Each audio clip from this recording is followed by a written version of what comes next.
Well, just hours from now, President Joe Biden and his NATO counterparts hold a summit in Lithuania's capital. The ongoing war in Ukraine will top that agenda. Leaders are set to endorse new defense plans in case Russian President Vladimir Putin tries to broaden Moscow's war beyond Ukraine. White House Correspondent Owen Jensen reports. Owen?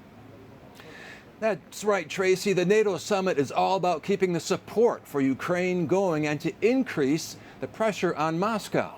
But first, before the NATO meeting starts tomorrow, today President Joe Biden met with the UK Prime Minister as well as King Charles III.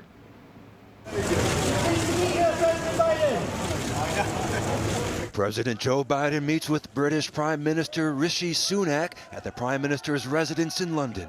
Couldn't be meeting with a closer friend and a greater ally. And we've got a lot to talk about. That includes Ukraine and the U.S. deciding to give them controversial cluster munitions, which are bombs, as seen in this training video, that open in the air and release scores of smaller bomblets. The bombs or duds can kill civilians long after the war is over. In an earlier interview, President Biden said Ukraine continues to be brutally attacked across the board by cluster munitions. And it was a very difficult decision on my part.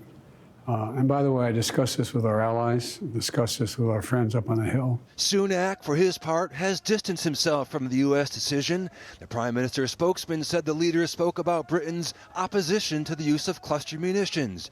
In fact, more than two-thirds of NATO members have barred cluster munitions for their potential threat to civilian life. One Democratic U.S. lawmaker on Sunday said cluster bombs should never be used. We know what takes place in terms of cluster bombs being very dangerous to civilians. They don't always immediately explode. Children can step on them. That's a line we should not cross. President Biden also met today with King Charles III, seen together here inspecting an honor guard. And in their first meeting in their respective roles, the two men discussing climate change as they prod private companies to do more to bolster clean energy in developing countries. Now, back to those cluster bombs for a moment. For its part, the Catholic Church has long condemned the use of cluster munitions. In fact, in a 2017 address calling for nuclear disarmament, Pope Francis praised the ban on cluster bombs. At the White House, Owen Jensen, EWTN News Nightly.